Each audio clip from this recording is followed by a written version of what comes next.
This side, Rahul Magan here is a Group Chief Executive Officer, Treasury Consulting.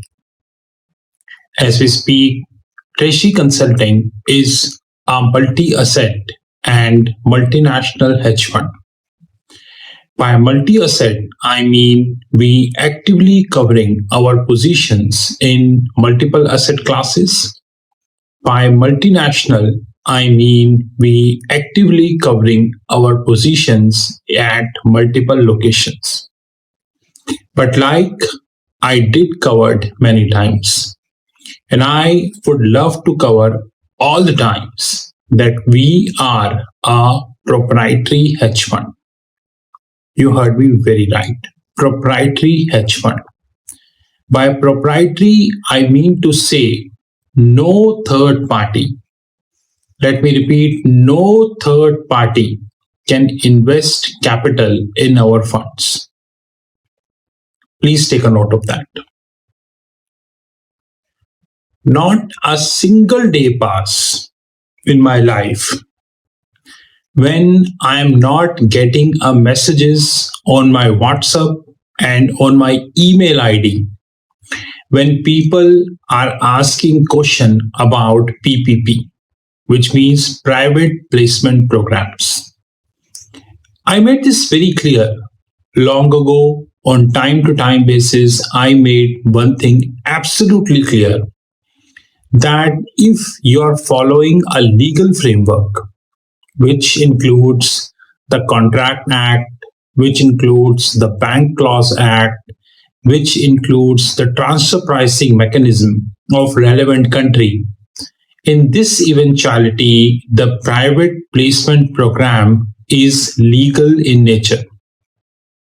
But unfortunately, all those who are sending me messages, they always start with, I have 1 billion, I have 2 billion, I have 3 billion, and some even say I have 20 billion also.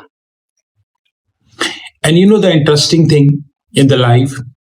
Interesting thing is many of them even do not have their proper DP, display picture, on the WhatsApp. But they claim 1 billion, 2 billion, 3 billion, like that amount. Many of these questions countered SKR, safe keeping receipt, SCR, safe custody receipt, SPLC, standby letter of credit, LC, letter of credit, PG, bank guarantee, and respective. But unfortunately, knowledge is always a lacking point, which I am finding in majority of such people. Like today, I'll give you a very simplistic example before I proceed further. Today, somebody messaged me, which is 5th March 2023. He said, we are seeking leased SPLC. On my YouTube channel, I warned many times that leased SBLC is nothing but a bookish concept now.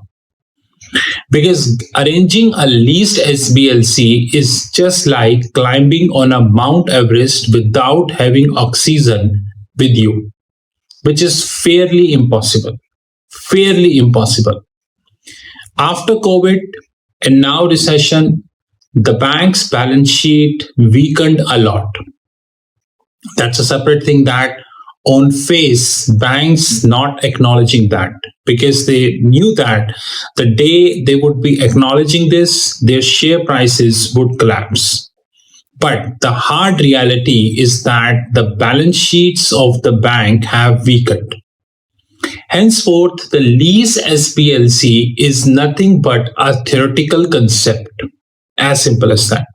It is no more than a theoretical concept. Yes, purchase SPLC is possible, but the very important thing is the financial position of that relevant party. If the financial position of that party is not strong, but he or she is expecting that they would get SPLC, then God has to be very kind. But when we speak about SBLC, when we speak about SKR, safekeeping receipt, when we speak about any other banking instrument, specifically speaking in India, let's concentrate on Indian piece. In this eventuality, the local laws have to be taken into consideration. So, suppose today I am interacting with any Indian bank, XYZ, without quoting any specific name, and I am in touch with them for SPLC. Now, when I'm saying that any Indian bank, I also mean the Indian subsidiaries of foreign bank. There are many Indian subsidiaries of foreign banks: JP Morgan Chase India, HSBC India, Citi India, UBS India, Barclays India. There are many foreign banks operating in India. But that is also a fact that not all the foreign banks operate in trade finance segment. That is also a fact. But unfortunately, people do not knew this about, neither they wanted to know this about. That is another beauty of life. So when you are interacting with any Indian bank, in this eventuality, you are entering into two modes. Mode number one, which is contract. Mode number two, which is agreement. I don't wanted to give the definition of contract and agreement in this, but I wanted to show you something, which I'm sure that most of the people haven't even saw, and most of the people even never imagined that.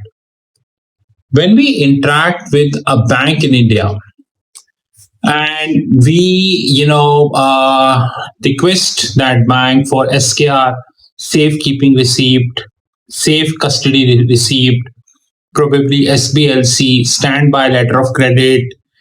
In this eventuality, it has to be a contract. Now, in this contract, the binding precedent is the procedural or the substantive law, which is nothing but the Indian Contract Act 1872. Indian Contract Act 1872. See this book. This is a book of Indian Contract Act 1872, and this is a single volume book, which means that, sorry, this is a two volume book, which means this is volume one. I have another volume with me. Now, all SKR slash SCR slash, SBLC, they are different. Reason being, the party who is looking forward for these banking instruments, the background of these party is different. The financial statement of these party is different. The motive, the utilization, and the fee structure of that party with the bank is different. It can't be same. In this eventuality, we will go with the proviso of the Indian Contract Act as per this law. And this has to be taken into consideration. If today anyone in the market is claiming that he can have a banking instrument to be raised from any bank in India without having Indian Contract Act 1872 into consideration, then I really love to meet that person in person. This is one piece. You have CRPC also, you have IPC also, you have Indian evidence also. To make a simple SBLC, which is standby letter of credit, at least two laws are coming into the picture. Number one is the Indian Contract Act. Number two, the Indian Evidence Act. In some cases, Indian Partnership Act 1932, Sales Good Purchase Act, and various other acts come into the picture. Henceforth, guys, on WhatsApp, on email, it is very easy to say that I have SKR of whatever XYZ amount, which people claim, but I never take them serious. But This is impossible. Reason being, until otherwise you able to prove, you won't be able to, say that you have this amount. Do you know, guys? There is a concept which is called interpretation issue. I hope you might have heard about this word, which is called interpretation issue. This concept means that when we make SKR, SCR, SBLC, DPLC, LC, or any other financial instrument, we take the help of the book. And when we make the particular format, the text, which is very important, and we send the text to the bank, many times the bank disregard this because they have their own version. And when they are holding their own version, we need to retaliate them that what is the issue between our version and your version? Why you are saying that your version is superior and my version is not, is inferior in nature? This retaliation to the bank requires a perfect legal understanding of both procedural and the substantive act. Procedural in the sense Indian Evidence Act, substantive in the sense Indian Contract Act 1872, which is not at all easy. Please take a note that irrespective of quoting any specific name, if you have any banking instrument in your hand and that banking instrument, whatever bank, XYZ, this banking instrument do not have the specific provisions of Indian Contract Act, in this eventuality, it is a mere sham.